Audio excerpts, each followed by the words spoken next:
I'm Patrick, and this is Japan Tricks. Today I'm going to be teaching you 8 tricks for learning Japanese. Here's trick 1. My first piece of advice is to start learning kanji early. A lot of people will use Heisig's remembering the kanji. I've heard that's fairly successful. For me, however, I prefer WaniKani. WaniKani is an online app which allows you to learn 2,000 kanji in a little more than a year. You also learn a lot of vocab at the same time. I really enjoyed using WaniKani. I'm still using it today. I've been using it for about a year now, and I am almost a little more than halfway done with it.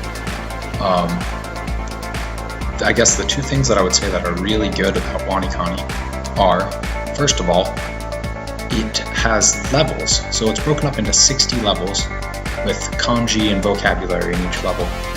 And the levels really provide motivation for you to do something each week, to really learn some new kanji each week. And then the second thing I would say is that the vocabulary that they provide really gives you some context and helps you to memorize those kanji. Yes, WaniKani is rather expensive. That is one major downside. But to learn a language, you're going to have to spend some money somewhere. I think this is a really valuable area to spend money if you're going to. Just as a disclosure, this is not sponsored by WaniKani. My second piece of advice would be to find some YouTube channels about Japan and Japanese. Find channels that are exciting to you, and maybe also give you a chance to hear real Japanese people speaking. I have a few channels that I would suggest. This channel here has a show called Nihongo de Kurasu, and I thought that that was a really fun way to learn some new Japanese and to hear Japanese in use. It's at a little bit of a higher level, but probably about intermediate level. And I also really like the Learn Japanese from Zero channel. I think it's a good way to learn some basic grammar and also to learn a few new words. I don't have much to say about the textbooks, so some people like them. I'm not really much of a textbook person. This channel is not as much for language learning as it is for learning about Japanese culture.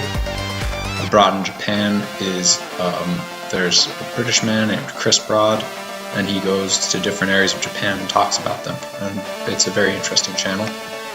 And then The Voice is a radio show from Japan, and it's about economics and politics, and I think that's very good listening practice. But what I would say is find some channels that interest you, that get you excited about learning and get you used to hearing Japanese. My next piece of advice would be to find some Japanese dramas or TV shows or anime, any type of thing that's interesting to you. There's a wide variety that are freely available online. They are really good for first picking up an ear for the language. They're a really easy way to do that because with shows it's easy to get invested in them and to spend time watching them. And they also give you some very commonly used phrases, because in shows like this, a lot of common phrases are going to get repeated over and over again. One word of caution, they do often use very informal Japanese and slang phrases or offensive phrases that you would never want to use in real life. My next piece of advice would be to find online reading resources. I personally like using the NHK News website. This website has different setups. You can go to an easy version of it that has articles in which the kanji have their readings written above them. If you're at a lower level and you need help looking up those kanji, and it's really good practice for picking up new vocab and for solidifying the memory of the vocab that you know and just practicing reading in general. When you're at a higher level, you can actually read the same news articles that Japanese people would read for themselves. This serves at least two purposes. One, it really gives you a good practice reading get a lot of commonly used words, and you also get to learn a bit about what's actually going on in Japan, which can be interesting. My next piece of advice would be to find reading that you can do for fun. My friend actually was being nice to me and decided to get a book for me. She got me a book called Botchan by Natsume Soseki. It's a very famous novel. However, she did not realize that it's written at a high school level, so Japanese high schoolers would be reading this. So it's very difficult to read. Still very interesting though. At a lower level, when I was just starting, I got myself a copy of Bleach. As it turns out, I found out that I find manga extremely boring because they're like comics. I'm not terribly interested in comics. A lot of people though like them. I guess my point here is to find some reading that you really enjoy. That will keep you learning new words and learning new vocab, and it'll keep you interested in the prospect of learning Japanese as a whole. So I'm currently searching for something that's at a good level for my Japanese. I would prefer a novel, to be honest, but that's also interesting to me. So I would say the same thing to you. Try to find things that interest you in terms of novels. That will go a long way.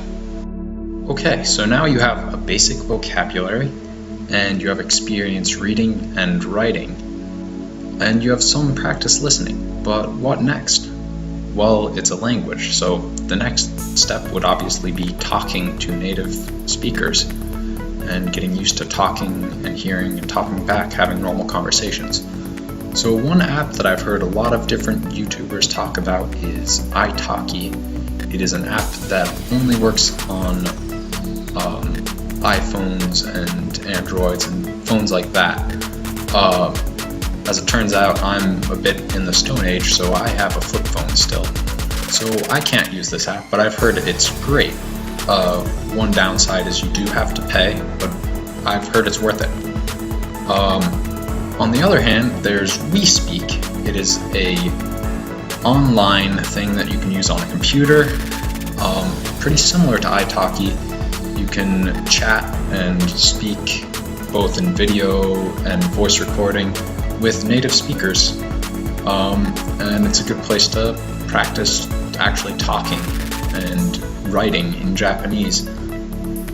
So that would be my next big suggestion. This next tip should be straightforward, but it's so hard to forget. Do not burn yourself out. You're a human being, you have limits.